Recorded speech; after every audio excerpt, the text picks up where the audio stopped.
حضرت سیدنا عمر رضی اللہ تعالی عنہ جلیل القدر ہستی ہیں جنہیں حضور علیہ السلام نے اللہ سے مانگ کے لیا۔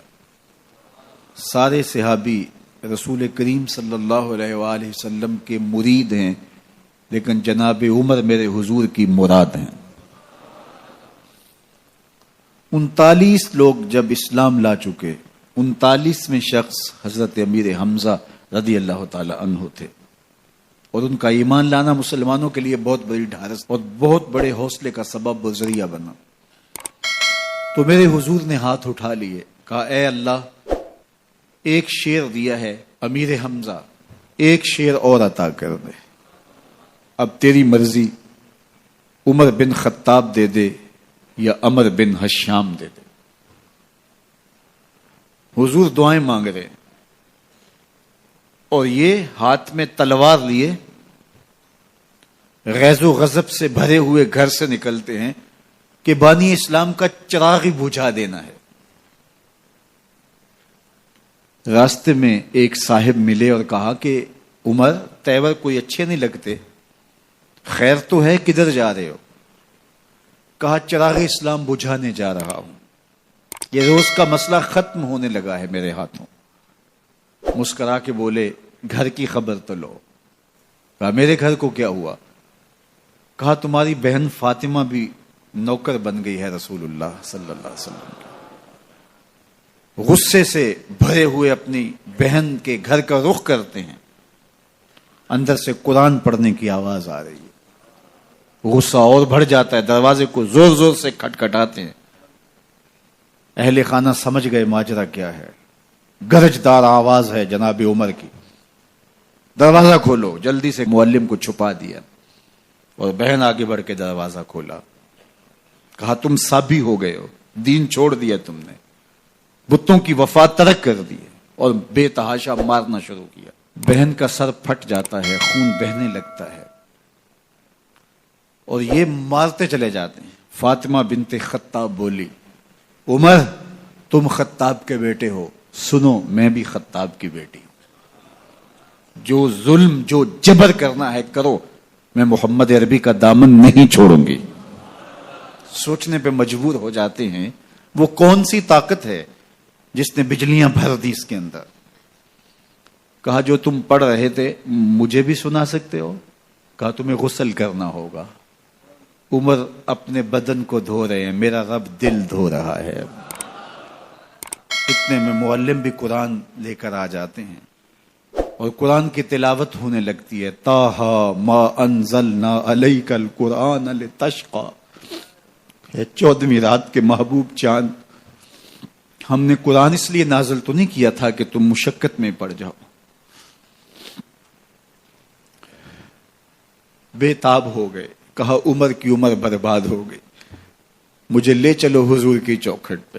تلوار حمائل کی ہے، بہنوئی ساتھ ہیں،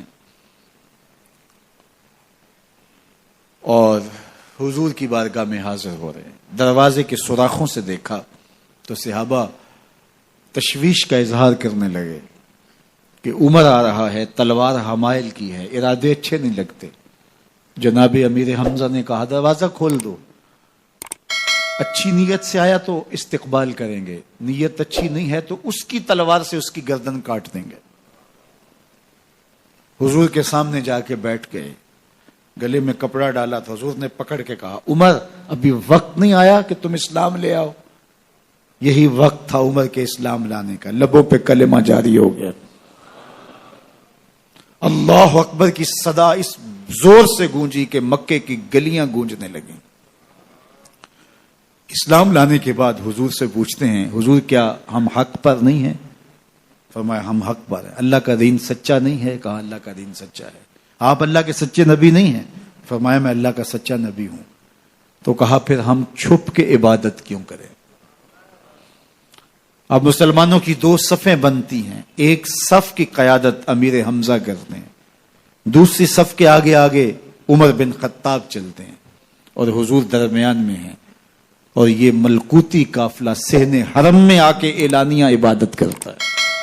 حضرت عبداللہ ابن مسعود رضی اللہ تعالیٰ عنہ فرماتے ہیں عمر کا اسلام لانا اسلام کے لیے عزت کا سبب بنا، اسلام کے وقار کی علامت بن گیا۔ ایک ایک کے دروازے پہ جا کے دروازہ کھٹکھٹا کے کہتے ہیں، وہ تو اور خبر سننے کے لیے بے چین تھے کہ یہ بانی اسلام کی زندگی کا چراغ بجھانے گیا تھا، کوئی خبر لایا ہوگا۔ وہ کہتے ہیں آؤ عمر کدھر آئے ہو؟ کہا تمہیں بتانے آیا ہوں، کمزوروں سے پنجہ آزمائی کرتے رہے ہو، آؤ میرے سے بات کرو، میں محمد عربی کا نوکر بن گیا ہوں۔ اللہ اکبر۔ میرے حضور نے فرمایا جب اچھے لوگوں کا ذکر کرو تو میرے عمر کا ذکر بھی کیا کرو۔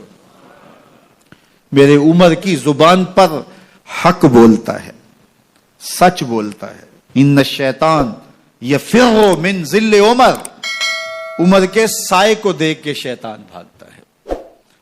اللہ اکبر۔ اسلام لائے تو زندگی کی ایک ایک سانس اسلام کے لیے وقف کر دی، حضور کا پہرا دیا، حضور کی ناموس کا پہرا دیا، حضور کی شریعت کا پہرا دیا۔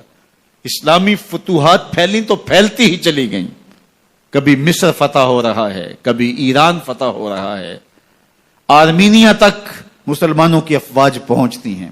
22 لاکھ مربع میل پر حضرت عمر رضی اللہ تعالیٰ عنہ کی سلطنت پھیل جاتی ہے۔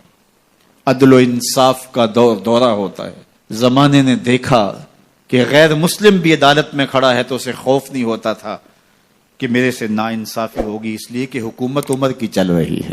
وہ بھی مطمئن ہوتا تھا کہ میرے ساتھ انصاف ہوگا۔